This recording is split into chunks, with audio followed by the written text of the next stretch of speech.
Ninguna torpeza ha sido mayor que alejarnos de la natura. Realmente la natura es un gigantesco abrazo entre todo lo que vive y todo lo que permite la vida, entre todos los escenarios creados por ese lápiz del tiempo que son las aguas y sus procesos erosivos, y la extraordinaria creatividad de la propia historia evolutiva de la vida, que nunca se ha conformado con pequeñeces ni con argumentos mínimos. Ese vínculo nos ayuda en todo lo que es la gran crisis ambiental, para combatir, por supuesto, la catástrofe climática. Todo eso parte del acercarnos a la naturaleza. La vida siempre es una herencia que hay que convertir en hereditaria, y todos los que trabajamos dentro del conocimiento, de las ciencias de la vida, estamos a favor de la continuidad del más bello espectáculo del universo, la vida en el planeta Tierra.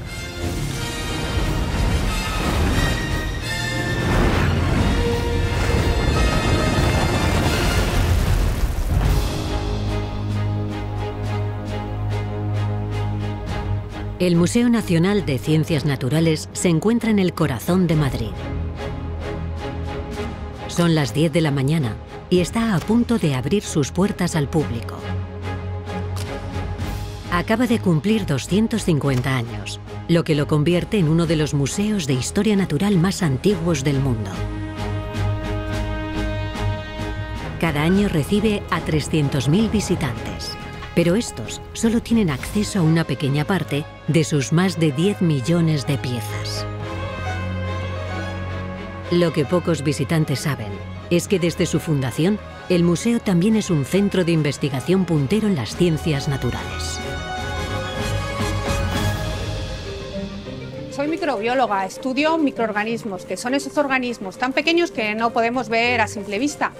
Y estoy especialmente interesada en aquellos que viven en ambientes extremos como la Antártida o como los desiertos. Pasad a mi despacho.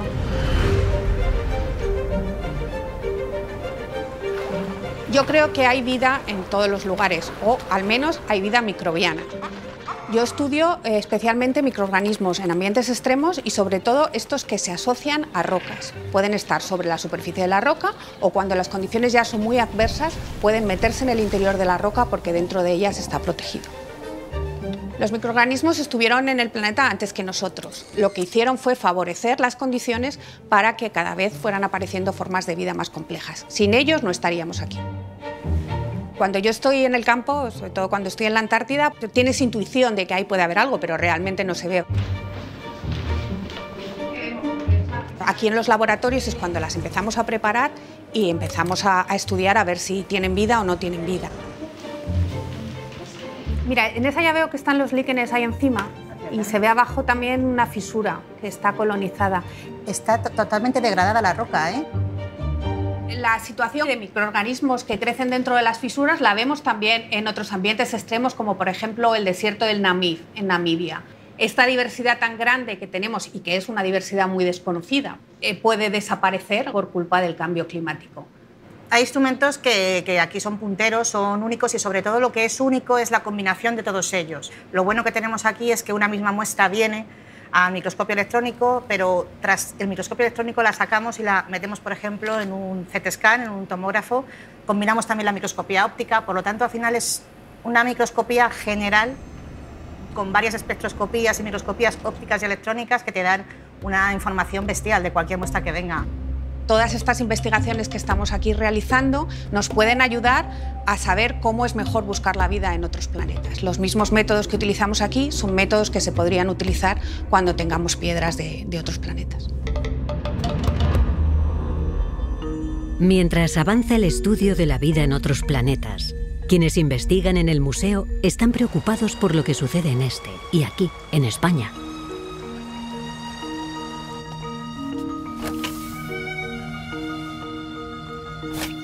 Nosotros lo que hacemos es coger ADN ambiental. Para ello lo que hacemos es coger agua de los ríos en distintos puntos, lo pasamos por un filtro de membrana y en ese filtro se nos va a quedar todas las células de los peces que hay en ese río. Con esta técnica vamos a poder ver qué peces, qué especies autóctonas hay en ese río y qué especies invasoras hay. Todo esto luego ya los gestores son los que formulan los planes de actuación tanto para las especies invasoras como para las especies autóctonas. La salud de nuestros ríos en general no es buena. Soportan muchas infraestructuras, porque tenemos captura de cauce, tenemos presas, tenemos azudes. Otro problema también grande que tienen los ríos aquí es la contaminación difusa. Es la contaminación que producen sobre todo los productos fitosanitarios en la agricultura. El problema también grande que tenemos en los ríos en España son las especies invasoras. Van a competir por los mismos recursos que los peces que tenemos aquí, no solo por los mismos recursos alimentarios, sino también van a competir por los mismos recursos en reproducción, con lo cual vamos a tener hembras y machos que se van a reproducir tanto de especies invasoras con especies de aquí, dando lugar, por ejemplo, pues a generaciones no fértiles. Entonces es una competencia de varios recursos. En algunos ríos ya hay más especies invasoras que especies autóctonas. Estamos en una recreación del Real Gabinete de Historia Natural, el origen del Museo Nacional de Ciencias Naturales. Fue fundado en 1771 por el rey Carlos III, una idea inspirada también por el espíritu de la Ilustración. Este Real Gabinete de Historia Natural estaba a su ubicación primera en el Palacio de Goyeneche y además compartía esta ubicación con la Real Academia de Bellas Artes de San Fernando. La base de esta colección es una gran colección, la colección de Pedro Franco Dávila. Pedro Franco Dávila era naturalista, coleccionista, comerciante, nacido en Guayaquil y luego afincado en París. El rey Carlos III compra la colección a Pedro Franco Dávila y le nombra primer director del Museo de Ciencias Naturales. Se consiguió ampliar las colecciones, catalogarlas y el impulso de grandes expediciones científicas como la de Humboldt o Malespina. Pasados los años empezó a quedar un poco pequeño aquel espacio de la calle Alcalá, ¿no?, de este Palacio Goyeneche, y hubo la idea de Carlos III de construir un edificio para albergar fósiles, animales disecados, minerales. Al final, ese espacio no albergó estos objetos, sino que albergó cuadros, porque acabó siendo lo que es ahora el Museo del Prado.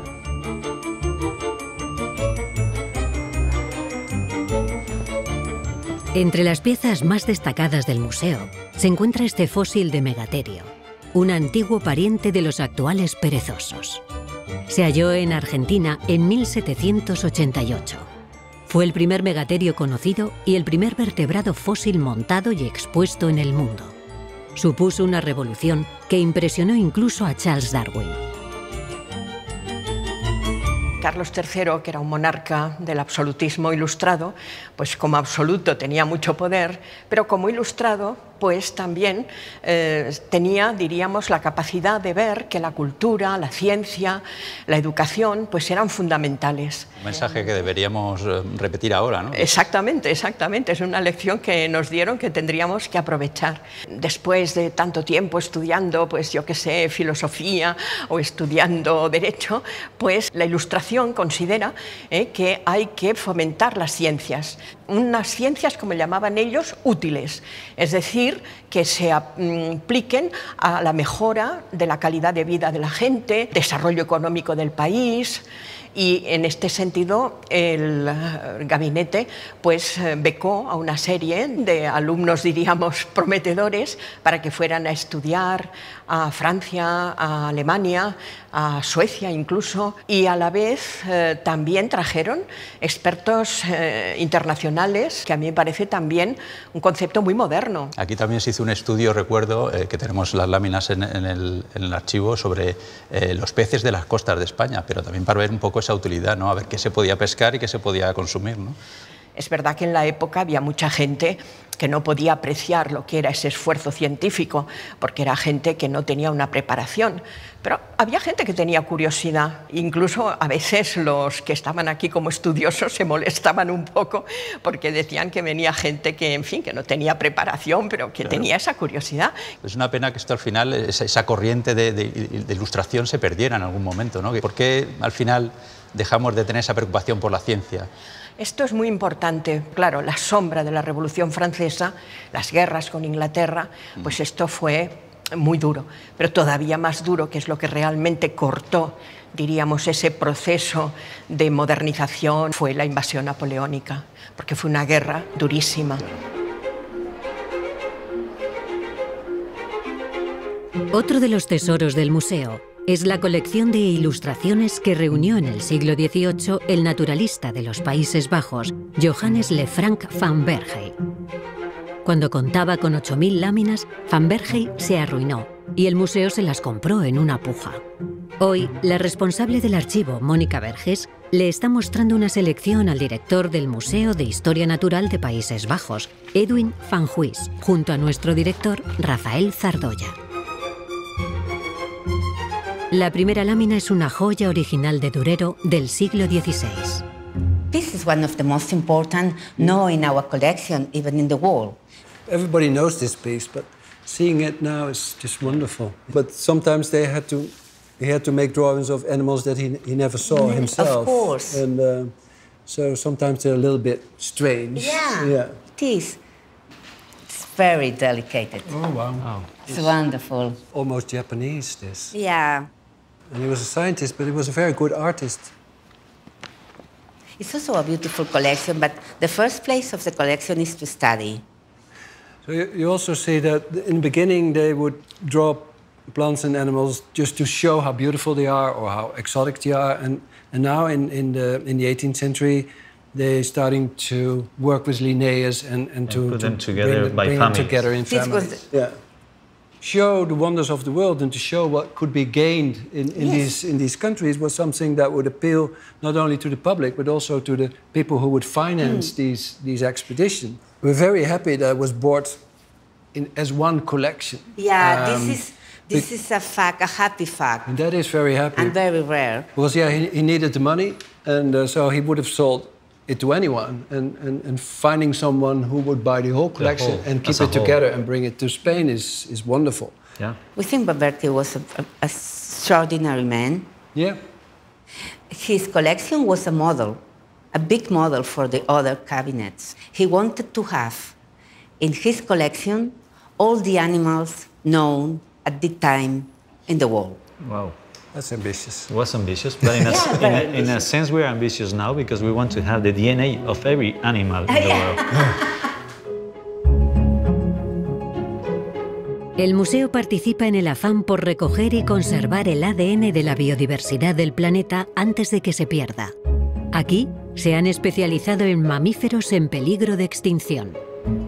El lugar donde se desarrolla esta titánica tarea es el banco de germoplasma. Los materiales que conservamos en el banco son principalmente espermatozoides, embriones, óvulos y también células somáticas. Todos van a un tanque de nitrógeno líquido que está a menos 192 grados, a 196, y de esta manera permite mantener este material en suspensión animada con una posibilidad de conservación de manera indefinida. Este material lo podemos mantener de esta manera hasta que o lo utilizamos primero para una evaluación y después, en el caso por ejemplo del semen, para inseminación artificial, y en el caso de las células las podemos utilizar para estudios de citogenética o incluso también puedes utilizarlo para trabajos futuros de clonación.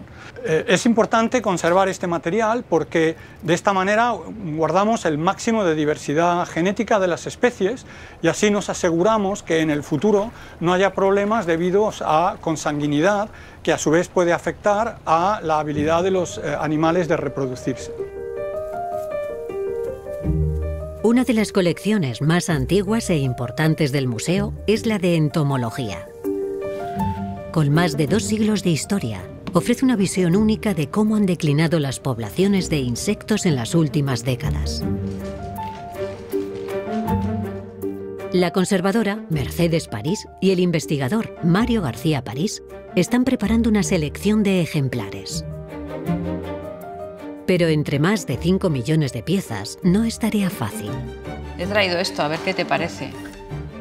Una caja de pimelias. Claro, a pesar de que son bichos todos negros y poco llamativos o poco vistosos comparado con las mariposas o con las grelsias, pero son los principales componentes de la biodiversidad del Mediterráneo.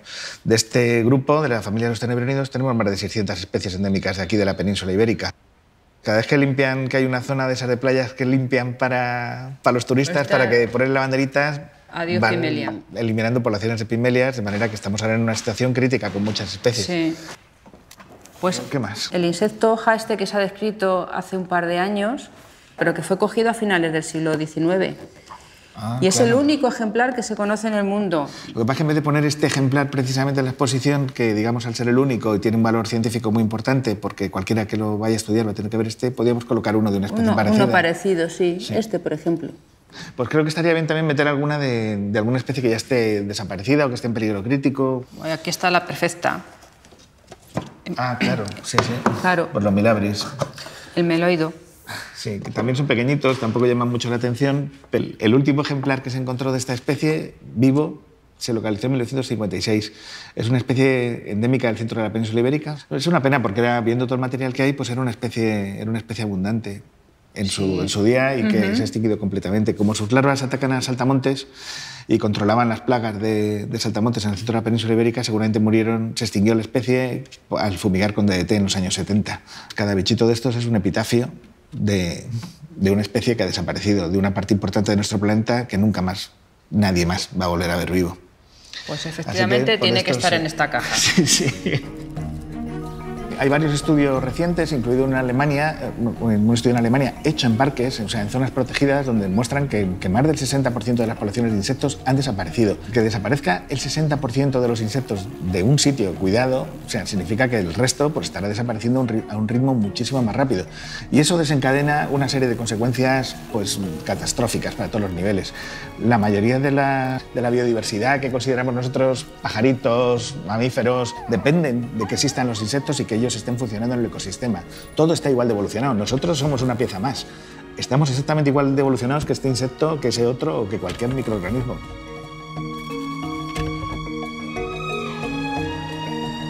Otra de las misiones del museo es la divulgación y con ello fomentar las vocaciones científicas entre los más pequeños. Y puede que su empeño sea más necesario que nunca. En el mundo científico, desgraciadamente, las vocaciones han descendido en los últimos años. Ocurre en España y ocurre a nivel general en Europa también. Los docentes, los educadores, yo creo que tenéis una labor importantísima. Siempre me pongo a mí misma como ejemplo. Yo hice químicas, estudié química, porque tuve un excelente profesor de física y química durante el bachiller. Yo asocio ciencia con investigación, investigación con hacerse preguntas, ¿no? Y hacerse preguntas con la curiosidad que todos tenemos instalada de serie, ¿no? Y me acuerdo de una frase que dijo Robert Spanman, un filósofo, que decía: deberíamos institucionalizar la ingenuidad, ¿no? Sí, en estos últimos años en los museos hemos tratado justamente de mostrar la actualidad del trabajo del científico y queremos que los más jóvenes que conozcan, que esto lo sabes tú muy bien, porque es la mejor manera de conservar, ¿no? Conocer la naturaleza. Y es lo que fomentamos. Y lo fomentamos de la mano de nuestros científicos y científicas, sobre todo, porque buscamos que las investigadoras sean el referente para estas nuevas generaciones. Pues has nombrado una palabra que creo que es clave, ¿no? Que es referentes. Faltaban referentes femeninos. Y la consecuencia es que durante años niños y niñas iban interiorizando el hecho de que la ciencia pertenecía a los hombres, ¿no? Hay varios pilares, varios componentes que tienen que integrarse de forma conjunta a niños, a niñas, y que se sientan interesados, que vean que el ser científicos es una profesión, y una profesión con futuro y muy interesante.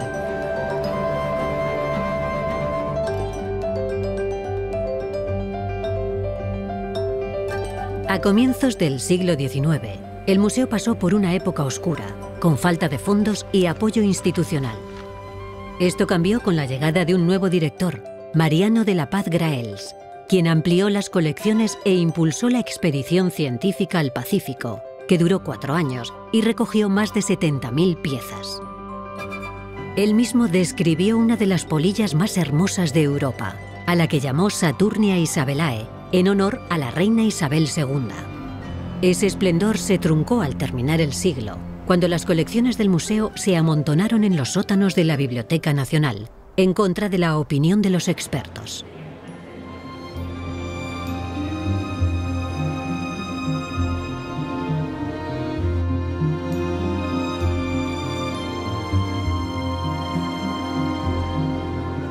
Para muchos visitantes, sobre todo los niños, las piezas más llamativas son los fósiles de dinosaurio.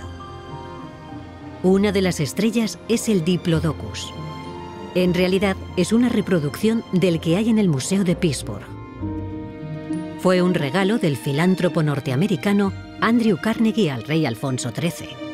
En su momento sirvió para acercar la paleontología a la población española. Más o menos como ahora. Lo que la mayoría ignora es el trabajo que hay detrás de estos colosos. El restaurador Enrique Canteros se dirige a su taller con algo interesante en las manos. Esto es lo último que me ha llegado del yacimiento y vamos a proceder a abrir un paquete a ver qué es lo que hay dentro. Aquí tenemos lo que parece efectivamente un cráneo, que está húmedo todavía. Esta es la parte del cogote y creo que sí que va a ser un caballo, pero hasta que no lo excavemos por la parte de los dientes, que sería por la parte de aquí, pues no vamos a saber qué es. Dejamos a Enrique trabajando para regresar junto a los dinosaurios.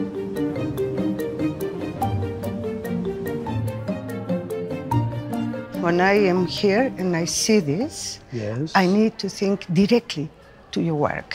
It's the resemblance is clear. It's there, but it's I don't try to make dinosaurs. It came coincidentally. So I just used these kind of tubes, and you would think if you restrict yourself to only one material, that you would also limit yourself in the possibilities. But it's the other way around. It's not good to follow your own brain. It's just to follow the material itself. Just like it happens in nature.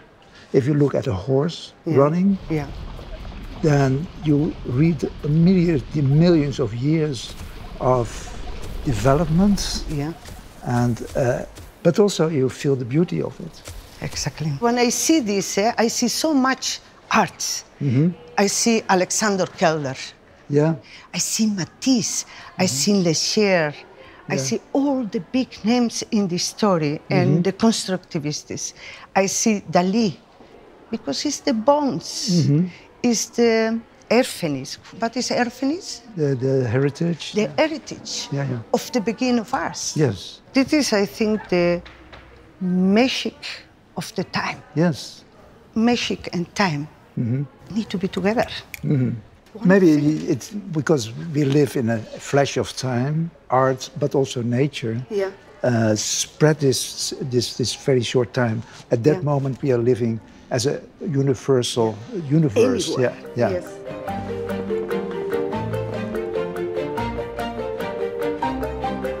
How would you think that this prehistoric people would understand your portraits? When we have conscience, we want recollect memories of the past. For them was not interesting. Things they not can use it for the survive. Was not interesting. So the prehistory was not busy with himself.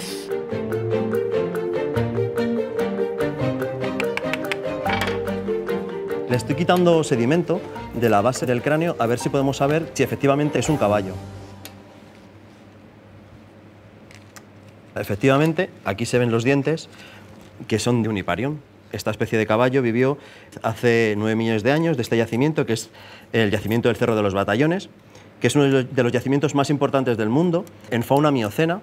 En este yacimiento se han encontrado una especie de jiráfido que se llama Decennatherium rex, que es única en el mundo y además es una especie que ha sido nueva para la ciencia. Y aquí tenemos el esqueleto de la jirafa, de un ejemplar que se encontró totalmente completo, desde la cabeza hasta la punta de la cola. Aunque realmente las piezas que más he disfrutado restaurando han sido estos dos esqueletos de pájaro, que se han encontrado prácticamente completos. Todos los huesos de los pájaros, la mayoría, están huecos y se rompen con muchísima facilidad. Por eso, además, es muy difícil que fosilicen estos restos. Y ya más allá de encontrarlo, ha sido que a la hora de excavarlo no lo hemos roto sin querer. Es una suerte increíble no romperlos al encontrarlos, no romperlos al restaurarlos y que la fosilización sea tan excepcional.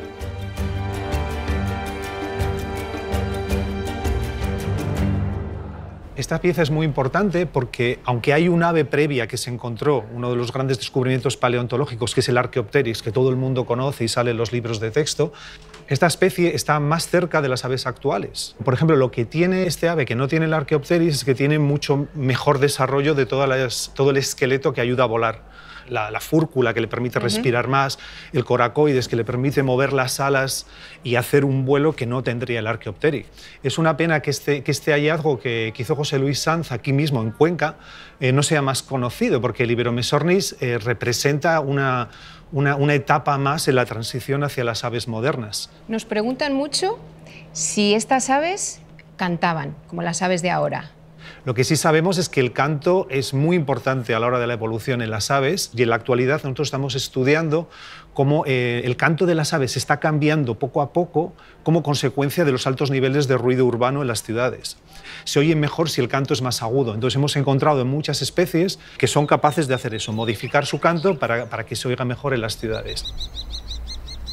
Los cambios no son solamente en la estructura del canto, sino también en el horario. Por ejemplo, aquí cerca de Madrid, en Barajas, hemos visto que las aves que están cerca del aeropuerto cantan antes que las aves en otro lugar, y eso les permite adelantarse un poco a todo el ruido de los aviones. Claro.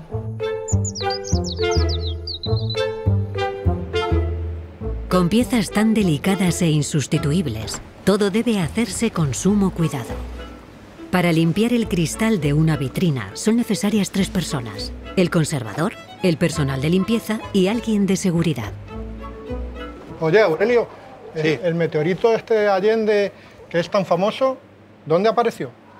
Sí, es que los meteoritos se suelen llamar con el nombre de la localidad en que los encuentran. Entonces Allende es que es una ciudad de México, es un meteorito mexicano. A mí me fascina la cantidad de gente que viene al museo preguntando si es un meteorito lo que traen, lo que no. Bueno, porque la gente encuentra cosas y no sabe realmente lo que es y les llama la atención para que aquí digamos lo que es.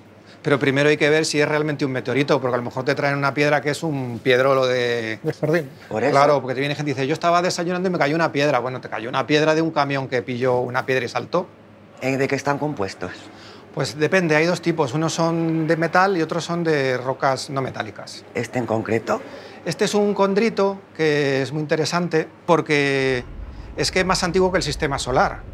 O sea, que si te pones a ver la antigüedad de cuando se formó, pues es mucho más antiguo que la Tierra y que incluso el Sol. Por eso son tan interesantes. Porque es material que ha ido por el espacio desde que explotó la gran supernova, y entonces, gracias a eso, podemos saber cómo está compuesto el interior de la Tierra. Pero este tiene componentes que no hay en la Tierra. Tienen minerales que no son terrestres algunos, es verdad. Pero lo más interesante es que tiene carbono. Y entonces el carbono es el origen de la vida. O sea, y tienen aminoácidos. O sea, ese meteorito es la bomba, vamos.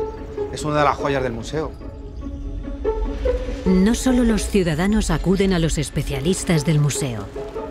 Desde hace 20 años, la Guardia Civil recurre a ellos para esclarecer algunos delitos.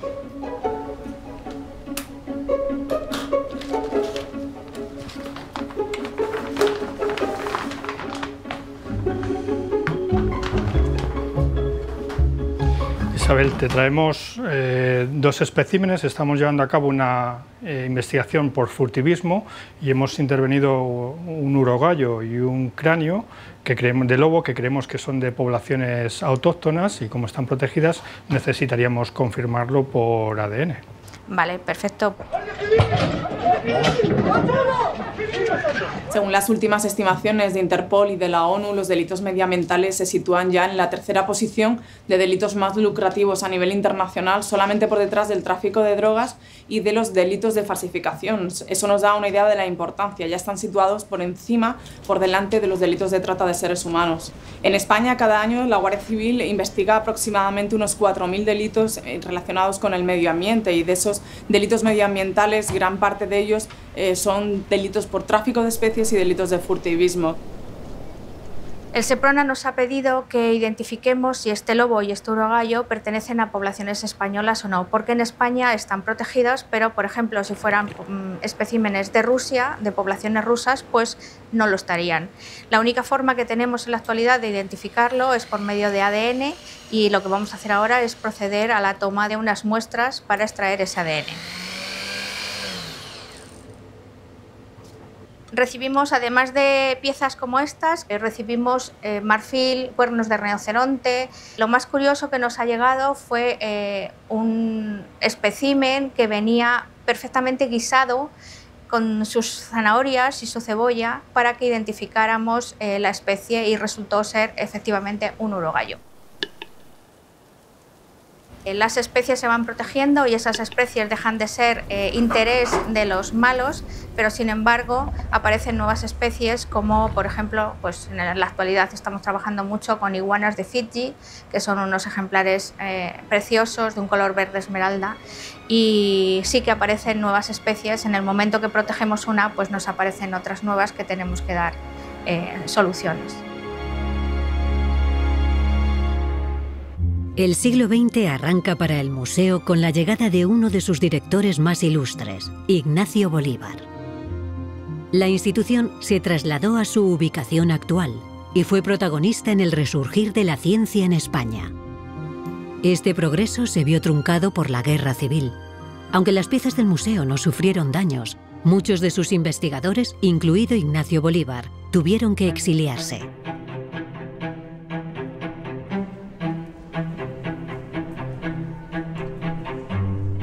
¿Tienes recuerdos de tu infancia de que tu padre os inculcara este tema de la naturaleza? O sea, ¿cómo...? Yo creo que siempre lo hizo como sin querer, como sin pretenderlo, ¿no? Él disfrutaba mucho en la naturaleza, era un tipo de persona al que admirábamos y queríamos imitar, y nos llevaba al campo. Nos llevaba al campo a oír cantar la codorniz en primavera, a buscar grillos con una pajita también en primavera-verano, a pescar cangrejos, y así es como nos hicimos naturalistas. Para mí, la sensación que a mí me evoca mi padre es eso, es sensación. O sea, yo lo que recuerdo, por ejemplo, era salir al amanecer a ver aves. Entonces, es, como te digo, para mí muy de experiencia. Y recuerdo que mi padre, con esa pasión que tenía, esa forma que tenía de hablar, pues de repente decía, ¿dónde? Yo no veo nada. ¡Qué vista de lince! Se cogía los prismáticos, ¿no? Y entonces te hablaba a ti como hablaba en los documentales, porque era así, tú lo sabes, ¿no? ¿Tú crees que tú hubieras sido biólogo y hubieras tenido la vocación que tienes si no hubieras tenido a tu padre, por ejemplo? Bueno, probablemente no. Sé que si hubiera tenido un padre distinto, no lo hubiera sido, ¿no? Vale. Y creo que no es casualidad que somos 7 hermanos y 4 somos biólogos. Pero eso te habla de la importancia del legado, ¿no? O sea, de pasar esas inquietudes que, repetimos, que no tienen necesariamente que ser intelectuales, o sea, que no tiene que ser un padre formado en ciencias, sino desde el asombro, desde la fascinación y desde unos valores, al final, ¿no? Que son los que uno vive, encarna y transmite. Una forma de sentir, ¿no? Claro, una forma de sentir. A mí la gente se asombra mucho cuando digo que yo aprendí a querer a la naturaleza yendo de caza con mi padre, y en cambio aprendí a escribir de ella con el tuyo. Y digo, a mí un naturalista me enseñó a escribir y un escritor me enseñó naturaleza.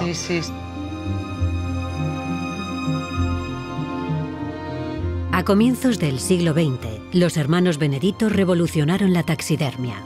Sus animales eran expresivos y estaban insertos en su hábitat. Para lograr montajes realistas, pasaban muchas horas observando a los animales en el campo y estudiando en las bibliotecas. Este elefante africano fue cazado por el duque de Alba en 1913. Entre 1923 y 1930, Luis Benedito trabajó en la pieza, tan grande que tuvo que montarla en el jardín botánico, porque en su taller no cabía. Construyó un armazón de madera y escayola de 3 toneladas y empleó 77.000 alfileres para fijar la piel, que pesaba 600 kilos. Su traslado hasta el museo fue uno de los desfiles más singulares que haya recorrido nunca el Paseo del Prado. La ilustradora Jimena Mayer recogió esta historia en un libro ilustrado.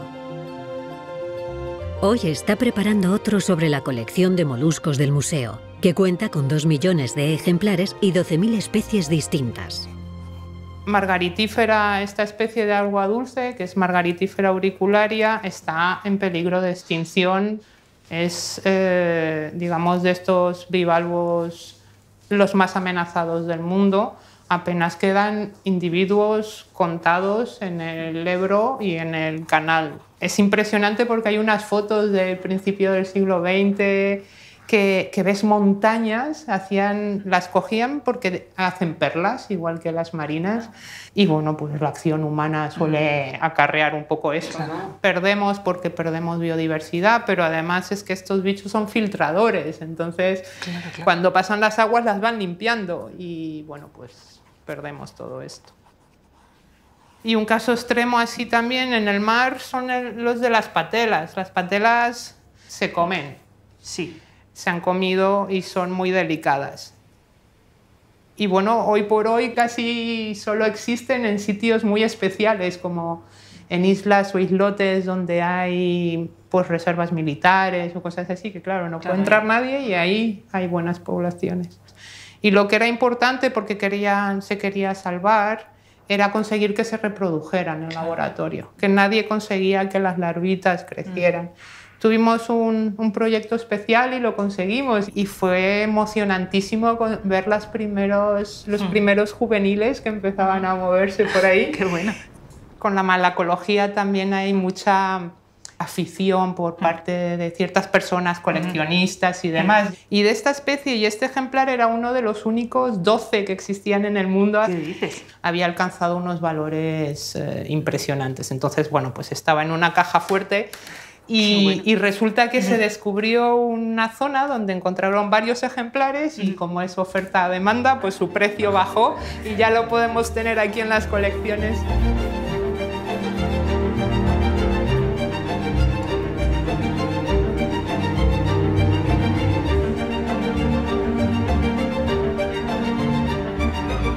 Otro fascinante ecosistema del planeta son las cuevas. En el Departamento de Geología del museo están cambiando la manera en que entendemos estos lugares misteriosos. La mayor aportación de nuestro grupo es fijar la contribución que tienen los ecosistemas subterráneos dentro del ciclo global del carbono, que antes no se tenían en cuenta porque solamente se medían o en el suelo o en la atmósfera. Se sabe que la cantidad de CO2 que hay en estos ecosistemas subterráneos puede ser incluso mayor que la que hay en la atmósfera. Cuando nosotros nos pusimos a estudiar las interacciones además de los microorganismos con la atmósfera y con el sedimento de estos ecosistemas, comprobamos que muchos de estos microorganismos son capaces de captar ese CO2 y fijarlo. Y otro es que descubrimos una serie de poblaciones microbianas que son oxidadoras del metano, es decir, consiguen que el metano se reduzca a cero en las cavidades. Ese tipo de resultados de la investigación tienen luego una posible aplicación para las estrategias de mitigación del cambio climático. Nosotros estamos trabajando ahora mismo en 6 cavidades que son patrimonio de la humanidad con arte rupestre. El conocer cómo es el medio ambiente te permite saber qué condiciones son las necesarias para que ese patrimonio se pueda conservar. Altamira, a principios de los años 2000, se observa una proliferación de organismos fotótrofos sobre el techo que tienen las pinturas, es decir, unas manchas verdes como las que te pueden aparecer en cualquier sótano, por así decir. Y esas manchas verdes estaban relacionadas con la iluminación que se aplicaba cada vez que se visitaba la cavidad. Se realizó un estudio previo y luego un informe en el que se informaba de que había que eliminar totalmente la iluminación y de momento parar las visitas, porque el desarrollo y la proliferación de esas comunidades podía ser luego irreversible. En estos medios subterráneos no solamente son las cuevas que todo el mundo conoce, hemos trabajado también en entornos subterráneos artificiales, como son las catacumbas de Roma o la necrópolis de Carmona aquí en Sevilla o en las tumbas en el West Bank de Luxor.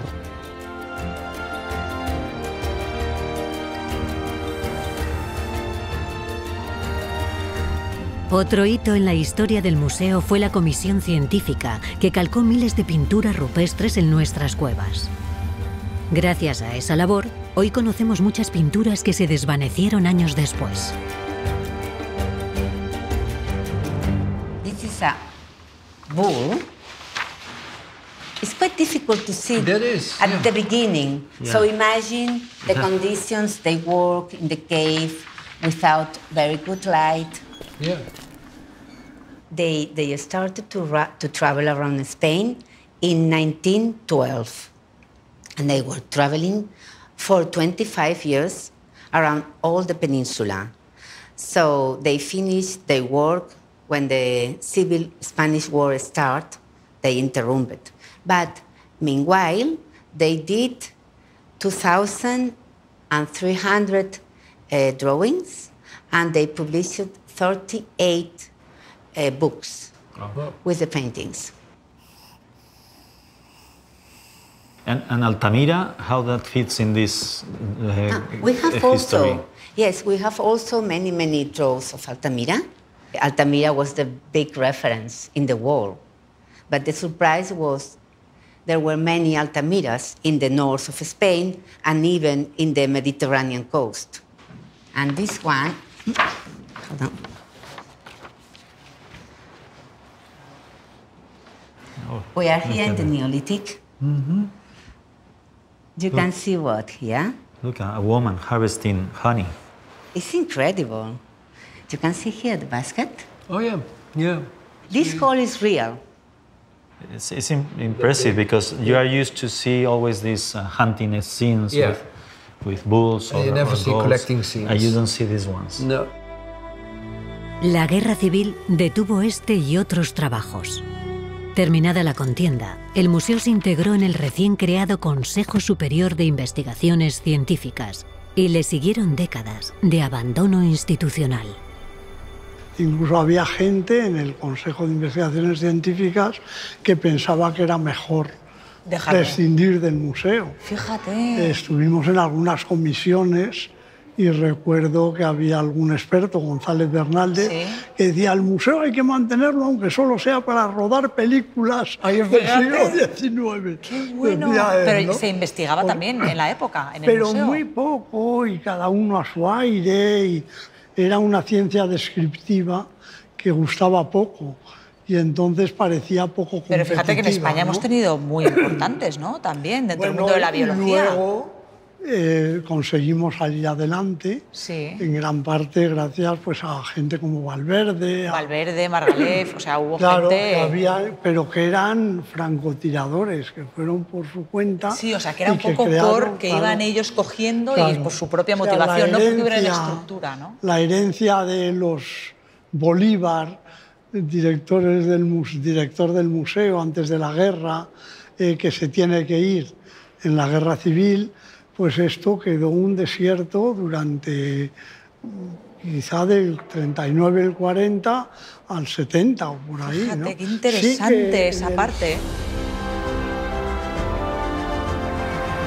A pesar de esas dificultades, el museo ha entrado en el siglo XXI más fuerte que nunca. Sus investigadores se sitúan ahora en la primera línea de la lucha contra la pérdida de biodiversidad y el estudio del cambio climático.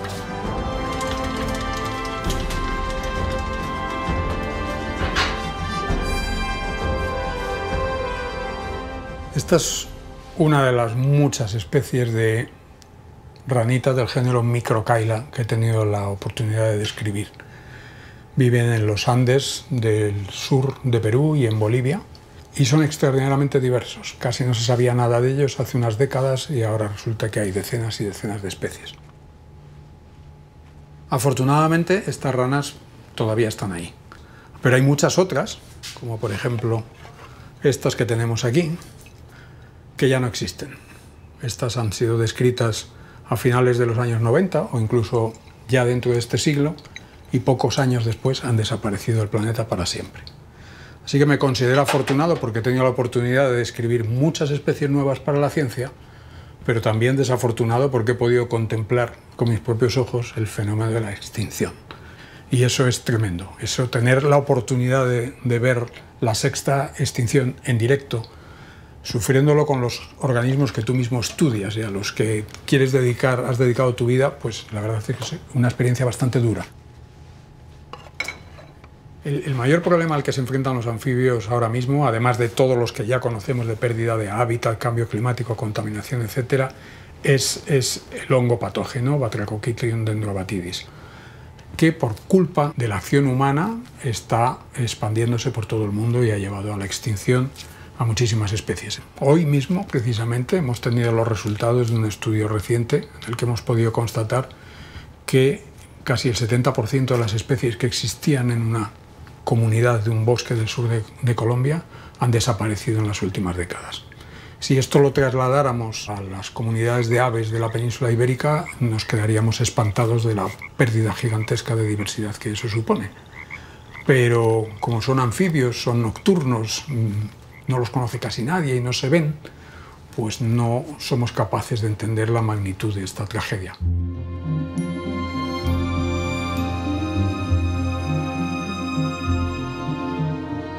¿Conocías el tilacino, Javier? Sí, sí que lo conocía. Estos ejemplos de especies singulares que se han extinguido. Sí. A mí esta siempre me ha fascinado. A mí lo que me lleva a estas cosas es a una mezcla de melancolía y de nostalgia por los ecosistemas que ya nunca veremos, ¿no? Y de rabia, a mí me da muchísima rabia. El tilacino, como muchas especies, pues en los años 60 en España, se consideraban especies dañinas, porque había una foto suya con una gallina y se le consideraba una especie que había que quitarse del medio. Y fíjate ahora si pudiéramos rebobinar la película, ¿no? ¡Buah, qué maravilla! El leopardo de las nieves es otro que es fantástico. Este no está extinto, por suerte. Ya, sí. Si te paras a pensar en el fondo, tanto las formas de contaminación como la extinción de especies, como los efectos en el clima y en los grandes ciclos de la materia, todo tiene que ver con nuestra relación con los seres vivos, que creemos que están a nuestro servicio, los explotamos hasta que ya no queda ninguno y cuando ya no están o ya no funcionan bien es cuando nos lamentamos y preguntamos a los científicos, oye, ¿qué podemos hacer para reintroducir el lince o el no sé qué? Hombre, pues haberlo pensado antes. Y tú como investigador, ¿en qué momento decides tirarte a la piscina y empezar a dar la batalla de la comunicación, a hacer vídeos, a aparecer en los medios? En verano, que se para la vida política en la mayoría de los países, incluyendo España, te llamaban por teléfono para cubrir cosas ambientales porque había que rellenar un poco los telediarios y los periódicos, ¿no? Ya. Pero claro, llega un momento que dices, no, pero es que el medio ambiente también va mal en invierno, aunque haya vida política, ¿no? Esto y la llamada de otros colegas internacionales. Hay países que están peor que Europa, Estados Unidos bajo la administración Trump, o China o Rusia. Nuestros colegas científicos de allí tenían muy difícil, digamos, hacer una denuncia. Claro. Y nos pedían tácita o explícitamente que nos manifestáramos los europeos, entre otras cosas, y que intentáramos ser más activos en comunicar el problema de la extinción de especies y de la concatenación de efectos sobre el cambio climático, sobre los ciclos de la materia, la contaminación y demás. Claro. Una de las cosas que más me preocupa es precisamente todos los bulos, las conspiranoias y los fake news. ¿Tú cómo lo ves? ¿Qué crees que hay que hacer? ¿Cómo podemos luchar contra eso? Pues desde luego que es descorazonador. Yo lo veo mucho cuando publico vídeos.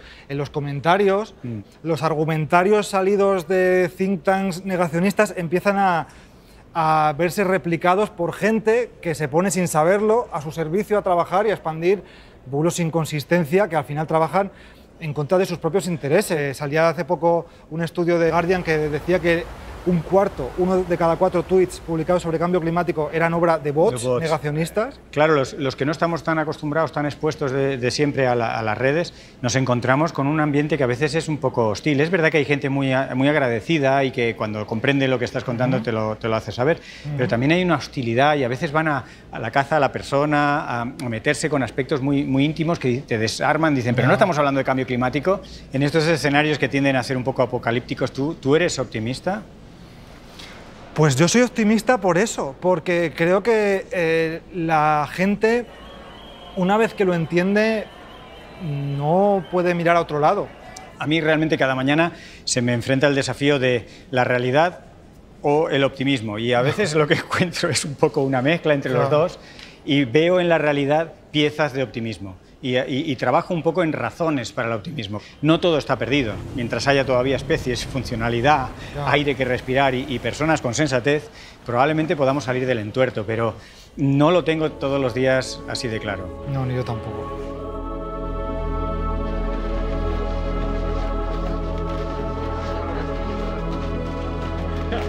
Since the 1950s, when, as a young scientist, I began exploring the ocean, about half the coral reefs are gone. Kelp forests, Seagrass meadows, mangroves, even areas in the deep sea have been drastically modified through our actions.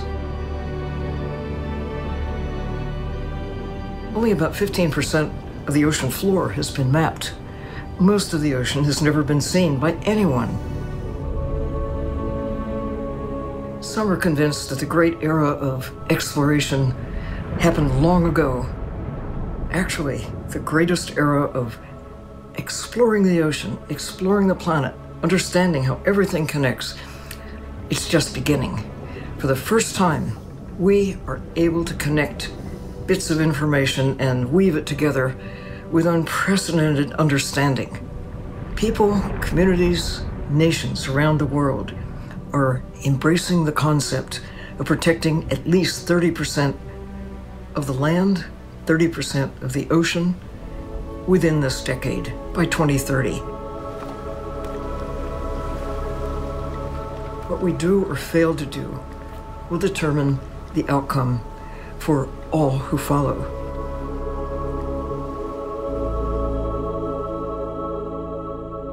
Este ejemplar fue colectado en 1863 por la expedición al Pacífico.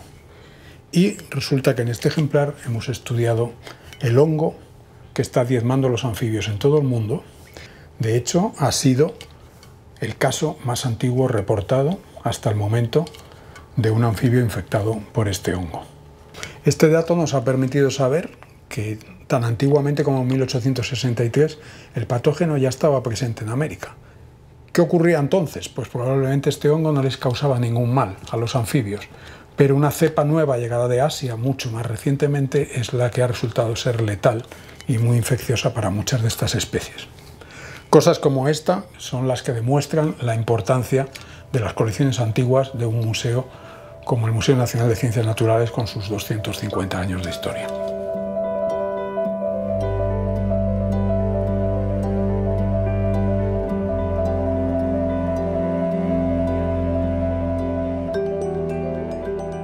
Now that we are celebrating the 250 years of this museum, I'm really wondering what is the future of museums in this changing world? I think that museums are more important than ever. I was thinking of the Van Bergijk collection that you showed me this morning, and that he tried to draw all the plants and animals that he knew. And that's what we've been doing for 250 years now. And we've only found about 10% of all the animals that live on this planet. We really need to speed up because biodiversity is declining and species are disappearing.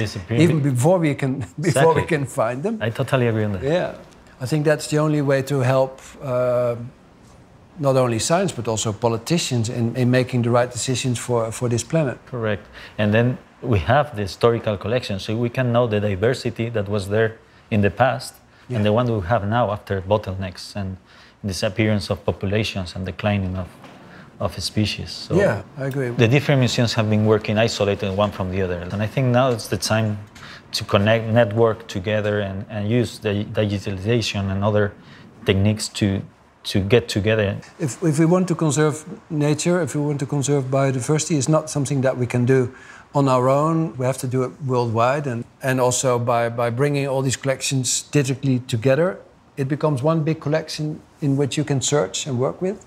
That is the future for us. I agree. Not only for scientists, if we put that on the internet open to everybody, also amateurs doing citizen science, they can be very useful. When I was young and I came for the first time to the Museum of Natural History, I was amazed with all these animals there. And essentially, the idea of seeing the animal there is still amazing. I don't think it has changed at all, actually. I mean, that is the seed that we're planting, the wonderment, the excitement. And I think that was the same 250 years ago, and that will be the same 250 years from now. El origen de la vida, su evolución, la fascinante multiplicación de la biodiversidad, el drama de las especies perdidas y los esfuerzos para proteger las amenazadas. Conocer, asombrarse, divulgar, conservar. Esa ha sido la misión de los investigadores del museo desde hace 250 años. Una gran variedad de inquietudes que incluye una pregunta fundamental. ¿Qué hace el ser humano en la naturaleza? ¿Cuál es nuestro papel? ¿Qué pintamos? Yo creo que ahora mismo estamos en un momento bastante delicado y eso yo creo que lo ejemplifica muy bien el concepto de antropoceno. Ese nuevo periodo geológico en el que realmente la geología del planeta Tierra se define por nuestra propia actividad.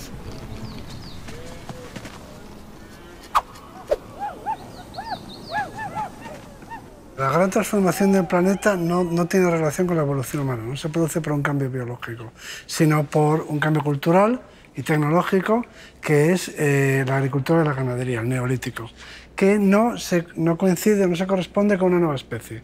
Es una especie que estaba antes, pero que adopta un nuevo tipo de economía que consiste en transformar la naturaleza en beneficio propio.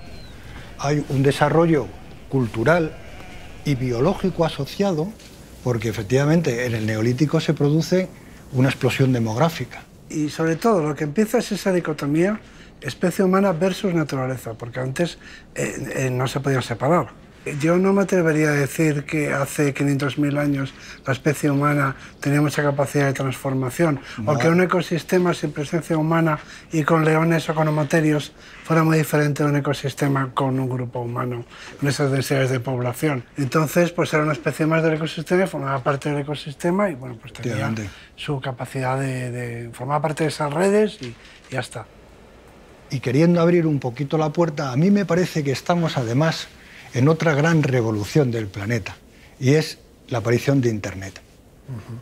El hecho de que, digamos, tengamos esa herramienta es como constatar la hipótesis Gaia, ¿no?, de hoy. La idea de que estamos todos entre que hay un único, que hay un cerebro, ¿no? Sí, y que somos las neuronas. Que se está generando verdaderamente, porque podemos ser espectadores de la generación de ese nuevo cerebro a escala planetaria, ¿no? Incluso en positivo, ¿no? Se podría poner, pero... Por darle una hablando dimensión. de la visión de que tiene el ser humano de sí mismo a lo largo de la historia reciente, ¿no? Ahora estamos quizá en el momento de visión más negativa de nosotros mismos. Sin duda alguna. Sin duda alguna. Pero eso es reciente. Claro, hace 30 años hablábamos del ser humano como una especie dominante y decíamos que habíamos conquistado, se hablaba de conquistar un continente, por ejemplo. Ahora nos vemos a nosotros mismos como la especie ecocida, no sé. Estamos en un valle digamos, de autoconciencia o de autoestima, de considerarnos, porque además, apunto, razones tenemos. No todas. Razones tenemos para ello. Por supuesto. Ahora, digamos que el criterio que utilizamos, el criterio para medir la calidad de un ecosistema o del planeta es el de la biodiversidad. O sea, consideramos que cuanto más diverso sea un territorio, pues es más complejo, ¿no? Es más rico.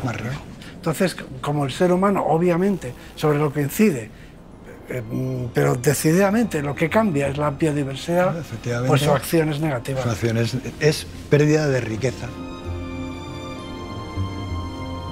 Volviendo ya a por donde empezábamos, nuestra posición hoy en día en la naturaleza, desafortunadamente, vivimos un concepto de una posición destructiva y ecocida de la naturaleza.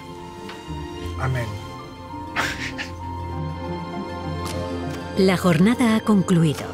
Es hora de cerrar hasta mañana. Sin embargo, incluso de noche, el museo no descansa. Chicos, ¿tenemos todos el cuaderno? Sí. Venga, lo guardamos en nuestras mochilas, a dormir y mañana a las 8 vengo a despertaros. Un besito, que tengáis buenas noches. Hasta mañana. Buenas noches.